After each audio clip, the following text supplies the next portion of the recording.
You're listening to the DCAU Review, hosted by Cal and Liam, streaming on iTunes, Google Podcasts, and at DCAUreview.com. Now, here's today's episode. Hey everybody, welcome to episode 69 Nice.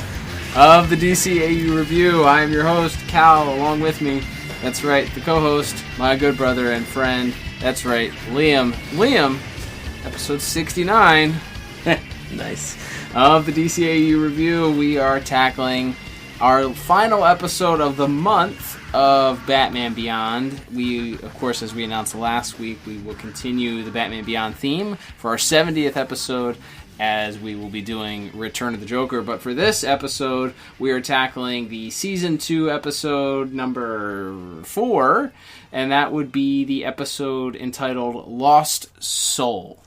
Yeah, this is, I think, an episode a lot of people remember, if you watched it at the time. It's, even though, like, as a whole, we'll get into our big plot thoughts in a second here. As a whole, I don't think it's, like, a super impactful episode, but it's very memorable. It's a fun episode, and I think that compared to the last couple episodes that we had, this is going to look like War and Peace or something, like an epic. We've not done very well as far as our overall scores or liking the last few episodes. Yeah. So this was a refreshing breath of air for me, at least. But let's start like we always do with our synopsis. In your best announcer voice, please give us the IMDb synopsis for this week's episode, Lost Soul. Yes. So this synopsis for the episode Lost Soul, which was written by Stan Berkowitz and directed by Butch Lukic. The synopsis reads as such. When a digitized consciousness of a deceased computer genius is revived, it starts causing havoc throughout the city before it decides to take over the systems of Terry's Batsuit next. There we go. So if you haven't seen this episode, it's sort of a man versus machine technology takeover type situation that's happening here. Yes. We start off with actually a cameo by one Summer Gleason. Yeah, that was cool. Who is in a flashback scene. We see her announcing the death of a local businessman, one Robert Vance, not to be confused with Bob Vance of Vance Refrigeration, for those of you who are fans of The Office. But this is Robert Vance. Yes. Robert owns his own technology company, and we see that to set up the episode that Robert, as he's passing away from a debilitating disease, spent his final days uploading himself to a computer. As you do. Like you do. I mean, it's a pretty modern sci-fi idea, I would say. How do you, when you're dying, everybody wants to live as long as possible. So I think maybe in the last 20 to 30, 20 or 30 years ago, it was, we're going to do cryogenic freezing. We're going to freeze ourselves and then reanimate ourselves later on. Famously, there's the rumor for years that Disney World has Walt Disney's head or perhaps entire body somewhere on the premises is encased in some sort of cryogenic tube, and he's waiting to be thawed out one day. And actually, an actual factoid was when former Red Sox and Hall of Famer Ted Williams, one of the most famous ball players in the 1940s era, the golden age of baseball, his family had a whole feud over whether or not he himself was going to be cryogenically frozen or not.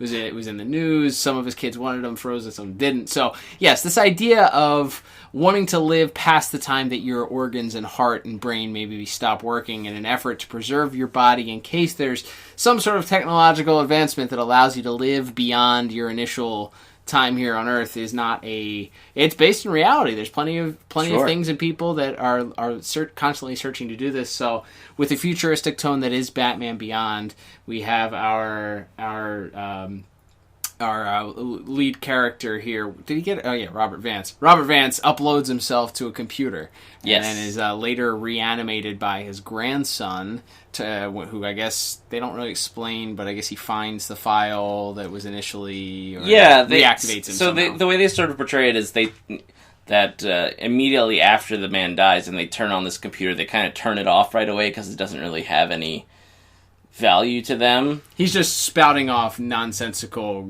cliched sayings. Very Michael Scott-esque in this way. Yes. So much Office references here. Yes. But And then, years and years later in present day, or the future technically, but you know what I mean. Yes. His grandson, Bobby, turns the program back on. Bobby's dad, Robert's son, has just died. And Bobby feels very alone, and he wants the program to do what it was allegedly designed for, which was to give him guidance on how to run this business now. Unfortunately, things go awry quite quickly. Well, and the program goes, no, put me online. That was the actual plan the whole time. It wasn't that he wanted to just be there to be a helping hand. His plan was to put his mind in a computer to wait until he could build himself a new body. And so his grandson, who's sort of portrayed as this very wimpy, kind of indecisive person, uploads his grandfather's consciousness into the internet, as you do. And since this is the future and everything is run on the internet, he just wreaks havoc all throughout Gotham City and presumably the world, because it's not like, unless Gotham City created its own internet. Yeah, it's not spoken about, but he does. Yeah, you would imagine that it affected beyond the simple day-to-day of Gotham, that he was disrupting, more than that. Yeah, then from there, he, through some sort of complicated move, he uses a laser to shoot himself into the Batsuit. I'm going to go with nanites. Well, that's usually a safe bet. That's nanotechnology. It was very similar to how Brainiac got inside, spoiler alert, Lex Luthor. Yes, correct. And, also, just whenever you need some sort of science-y tech reason for something to happen that's basically magic, nanites. You say nanites. It's nanites. Nanite technology, yes. So he takes over the Batsuit, and then it's up to Terry the human, and we get this underlying story of, is Batman the man, or is Batman the suit? And especially in this version and this iteration of Batman, you certainly understand, and that's maybe hasn't been played up as well as they could have before this point, but you think about it, he's 17 years old, and certainly we talked about it in the pilot, he is an athletic gentleman, and of course if we've talked about what eventually is revealed, we know why his genetics are, he's genetically predispositioned to be athletic, and who he ultimately becomes. However, there's still the debate. He's wearing this suit that clearly allows him to fly, gives him enhanced strength, gives him the ability to turn invisible. Right. So it comes down to, is Batman simply just the suit? Could anybody put on this suit and be Batman? Or does it go deeper than that? And it turns into a nice little story, in my opinion. Yeah, there's a great little bit as Terry sort of goes off to confront this guy. Is that the end goal here, after he takes over the Batsuit, is he's going to forcibly put his own consciousness, his artificial intelligence, into his grandson's body. That's his end goal here, which is creepy as hell. Yeah, that's pretty crazy. And again, not unlike, I guess, what Brainiac did to Lex Luthor 30 some years earlier. But except this is a man who was this person's grandfather trying to kill his grandson. Right. And he's very dismissive of it too. He's just like, yeah, it'll be fine. You'll go to wherever deleted programs go. You'll cease to exist, and I'll go on. It's okay. Right. You'll be fine.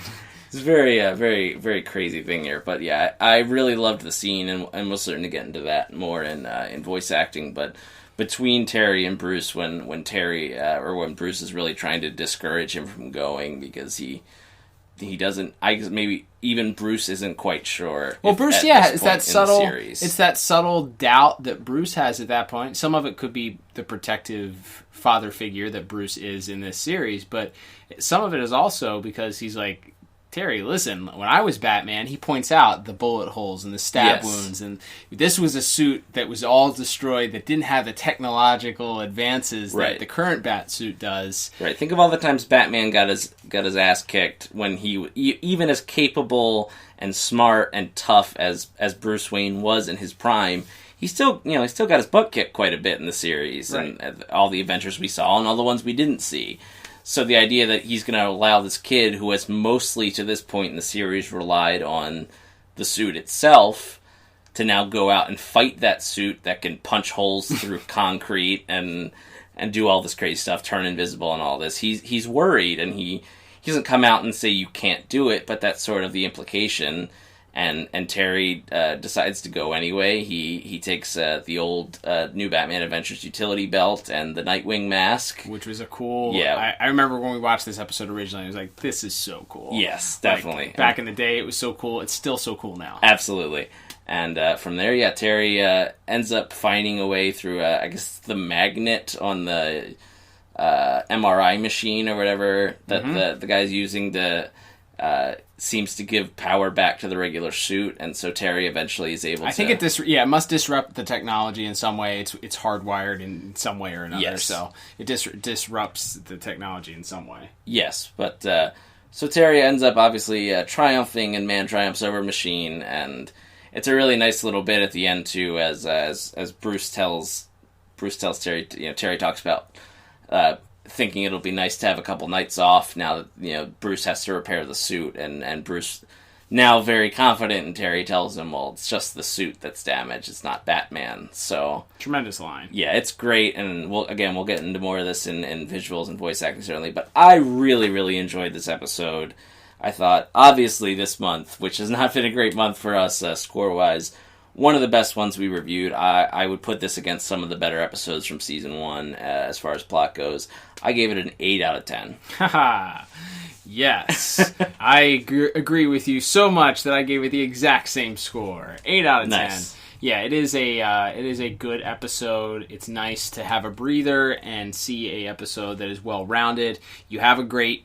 I think it's not an accident that a lot of the great episodes deal with the relationship between Bruce and Terry. Yeah, that's an important dynamic to this show. It's the old guard passing on to the new guard. It's the old guard who wants to protect, yet he's still giving freedom to this teenager to do his own thing, but also doesn't always approve of everything that he does, but at the same time, he's this father figure. It's a great dynamic, unpacking the layers of that, and anytime that they give that depth, anytime that you're able to explore that a little bit further, and they gave Terry... They build the Terry McGinnis is Batman. Like, that's the whole thing. Like, they want you, and you're supposed to see Terry as Batman. Bruce was Batman. Terry is Batman now. Correct. And that's the whole thing. Bruce Wayne was Batman. That was what the Batman, the animated series, the Batman character as a whole is. Bruce Wayne is Batman. Batman is Bruce Wayne. Like, right. That's how you're supposed to see it. So it's not just... this is Terry putting on a suit. It's a little bit of maybe commentary to the people that are naysayers that are like, I don't like this right. Somebody else is Batman. I don't know how I can agree with that. It's like, Batman isn't the suit. It's the things that make up the character. It's the heart of the character itself, which I think it's cool, and it's a fascinating and more cerebral thought process than just, okay, Batman's going to fight the villain of the week, and this is how he defeats them. So there's some layers to it. So I really appreciated that. I think that's why this episode, agreed, beyond just being better than the episodes we've recently reviewed, there's depth to it. Yeah, and it solidifies, as you said, it makes it clear that Terry isn't, he isn't just Batman because Bruce is too old to put the suit on. Right. He's really come into his own by this point in the series, and he really is deserving of that mantle of that name. The Batman DNA, if you will. Hashtag keep epilogue a secret. Yeah, that's right.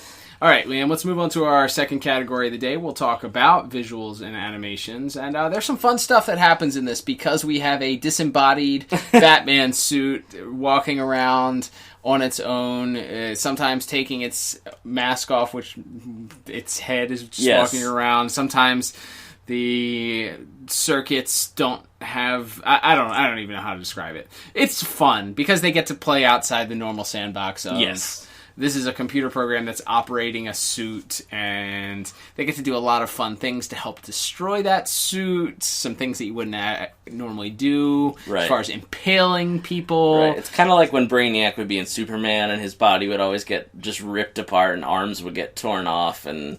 It's a robot. You can do whatever the heck you want to. Exactly. Impale it, tear its head off, tear its arms off, run it through an MRI machine, whatever you got. Jam things into the back of its neck, whatever you got to do. Yeah, it's pretty fun stuff. But beyond that, we already mentioned the visual, of course, with Terry with the Nightwing mask and the Batman utility belt. Were you disappointed? I mean, now looking back at it, are you disappointed that they didn't give him a full costume and he just wore the mask, or do you like the fact that it's Terry's normal clothes with a Nightwing mask and a utility belt. I think I kind of like it better as it is, because it plays more into the story of kind of how outgunned he is from a technology standpoint. And it's really got to just be Terry using his brain and his wits to outsmart this, foe who physically is his superior in pretty much every single way.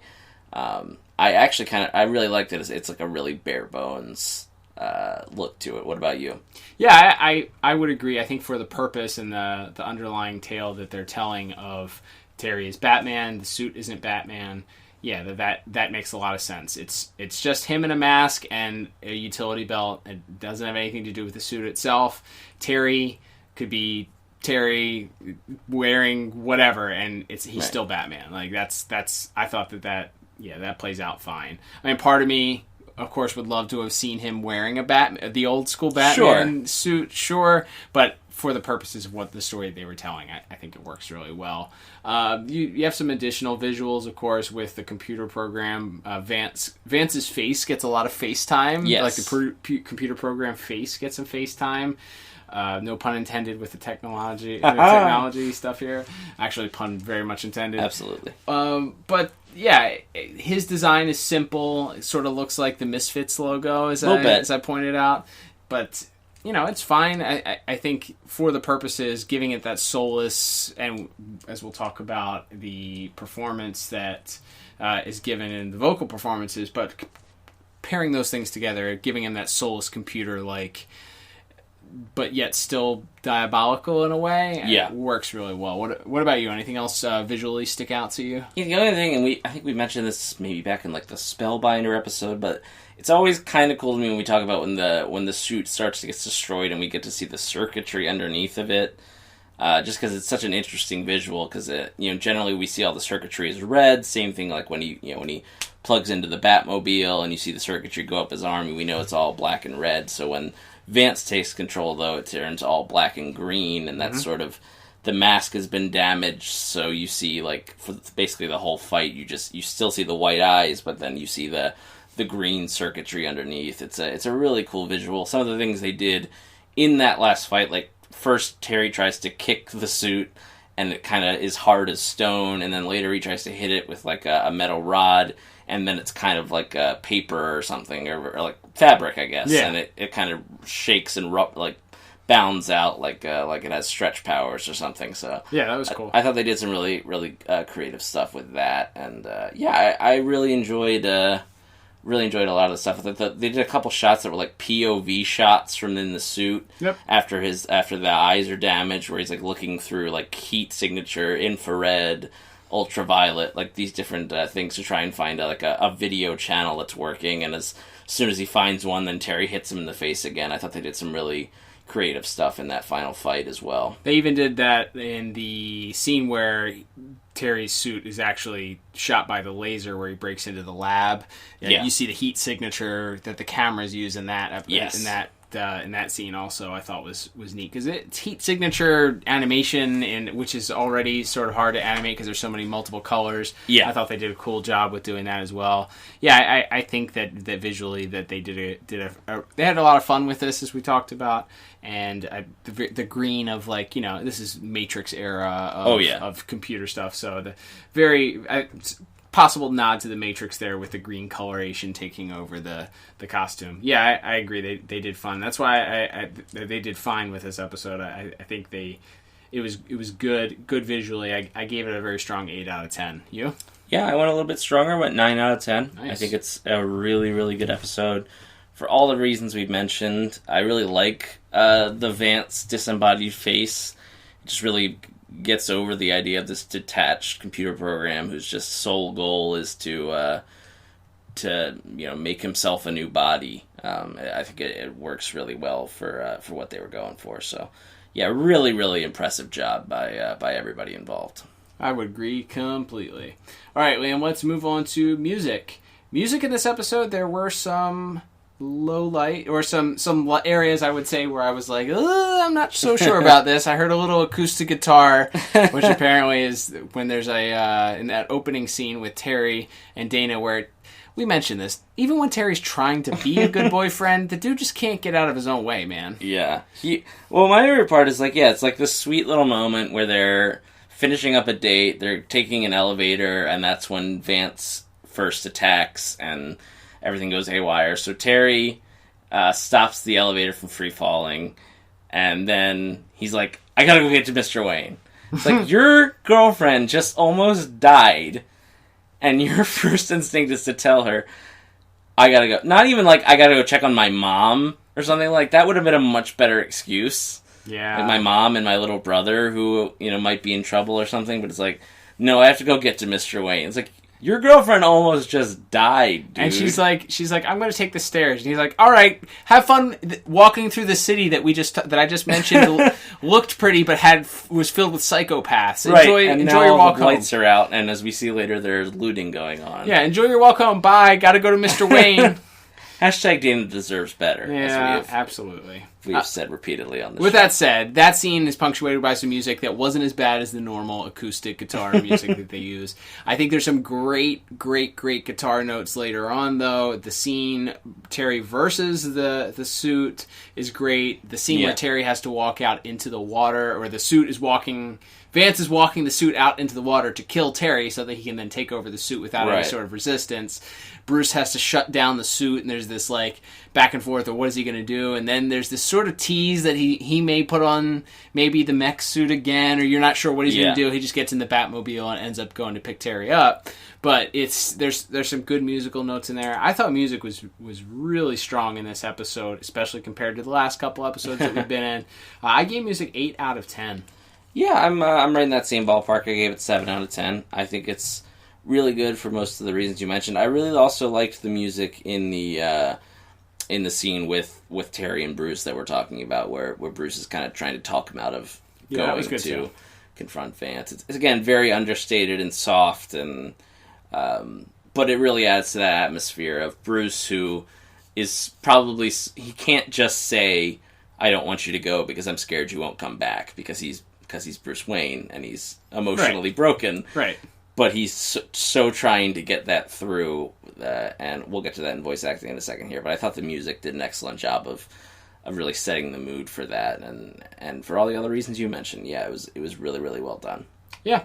All right, Liam. So let's move on to our last category, which is going to be voice acting. We already mentioned there are a couple guest stars this week. Of course, we have Robert Vance has a special guest voice, not Bob Vance from Vance Refrigeration, nor Bobby Vance, the nor Bobby grandson. Vance. Absolutely. So tell us about our voice actors from this week.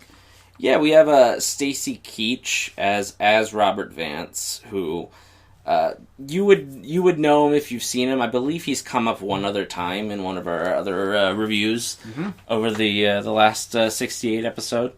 Available at DCAUreview.com in the archives. Nice, but yeah, he's a good actor. He played the dad on a sitcom I really liked called Titus that was on in the mid 2000s. I don't know if people remember that or not. Nope, nobody remembers it. Just you. But it ran for 3 seasons on Fox in 2002.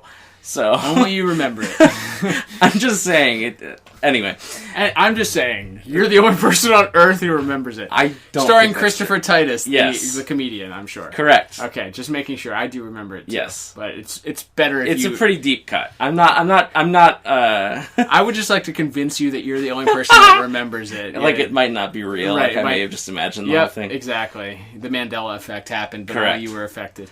Anyway, but yeah, he was on that show. He was I believe you said the warden on Prison Break. Yep.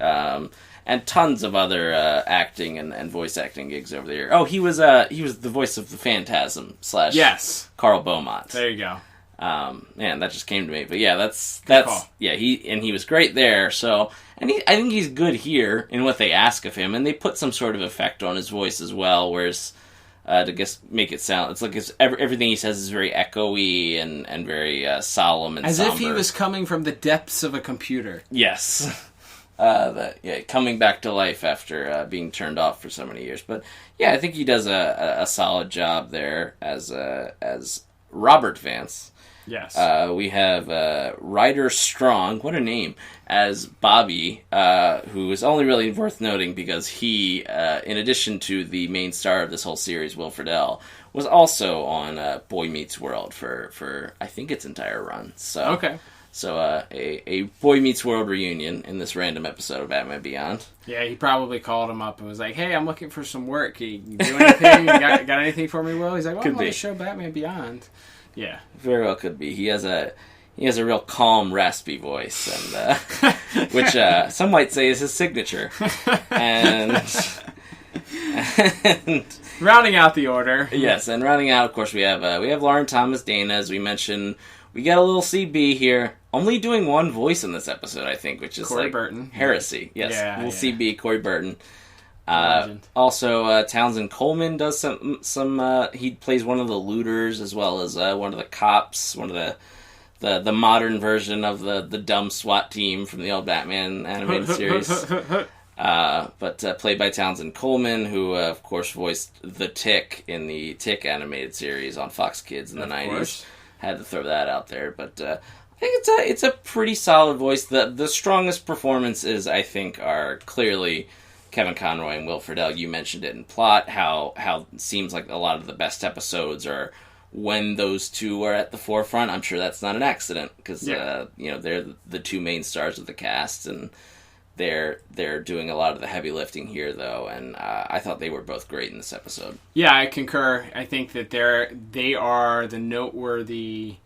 Stacy Keach does a fine job, as we said, as the soulless computer program of Robert Vance. But your meat and potatoes here come from the interactions between Terry and Bruce, especially that scene midpoint in the episode, or headed into the third act of the episode, that's so pivotal of Terry. Is it the suit or is it Terry? And then having that verbal confirmation at the end where Bruce gives him, as much as Bruce possibly can, gives him the nod of, "You done good, kid." Like, yes. You are Batman. Yes. So that's done very, very well. And so I gave voice acting a 8 out of 10. Very, very strong for this episode. Yeah, and based on the strength of the two leads' performances, I went ahead and gave voice acting a 10 out of 10. Well, perfect score. First time we've had one of those in a while. Yeah, probably all month, right? At least? Quite a while, yep. Yeah, so, I just thought they did such a great job in this episode. It really does just show the advantages that these series had of the main actors recording their dialogue together, because you can tell that that Kevin and Will are speaking to each other when they're recording, and that really does make a difference. And it's tough that doesn't happen. That didn't happen before these shows very often. And my impression is that it doesn't happen a lot these days in animation either. So the rarity of having these actors being able to perform with each other and record lines together is really it's really can't be understated. And I think that came through in their performance in this episode especially. Good point. All right, Liam, that will bring us to our final scores for the day.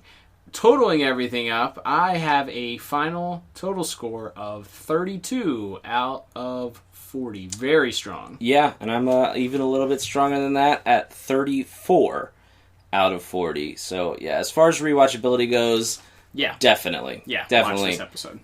It's great. If this had been the season premiere, I think Batman Beyond Season 2 would have gotten off to a much better start, and maybe we would have felt a little better about I just feel like it makes the whole series feel better knowing that this episode is in there. Like, this whole season feels more important and more enjoyable knowing that this episode is here. It's really great. Yeah, ironically, we only have 8 more episodes for this season, I believe. Yeah. Because it is the shorter 13 episode season, so it's hard when we've already done prior 4 episodes. And Touch of Curare was in the last season, so it wasn't in this season. Right. So I'm thinking back on that, but then you had sort of a dud that ended season 1, and then we started with Splicers, which wasn't awful, but wasn't wasn't great by any stretch of the word, and then you move on to a couple of duds last week, and it's just like, oof, this is, we're headed for some rough waters here. But yes, it was nice to see, for the fourth episode of the season swoop in here, and it's like, okay, all right, we're back to it, and we have some sort of sense of normalcy that this isn't going to be a complete dud of a season. Absolutely. All right, Liam, well, that will wrap us up for this week's episode. Thank you, everyone, again for tuning in. Don't forget, next week, we are staying in the world of Batman Beyond for the very first week of September. We will be reviewing the movie Batman Return of the Joker, which is a classic. If you haven't seen it, make sure you watch it this week so you can listen to our review. Even if you have seen it, check it out again. It's on the DC Universe streaming service. I'm sure there's other places that you can find it out there if you don't own it. Yeah, I think the Blu-ray's pretty cheap too. Yeah, it's you could probably get a 2-pack or 3-pack with that and Batman Mask of the Phantasm. I've seen that and pick up a couple of the Batman movies. So definitely highly recommend it. Very much looking forward to that. And then after that, of course, as we mentioned last week, we are going to be kicking off our series looking at Static Shock, which we are super excited about. Absolutely. So that's how we'll enter the month of September. But that will do it for this week's episode. I'm Cal. And I'm Liam. We will talk to you on the next episode of the DCAU. Bye-bye.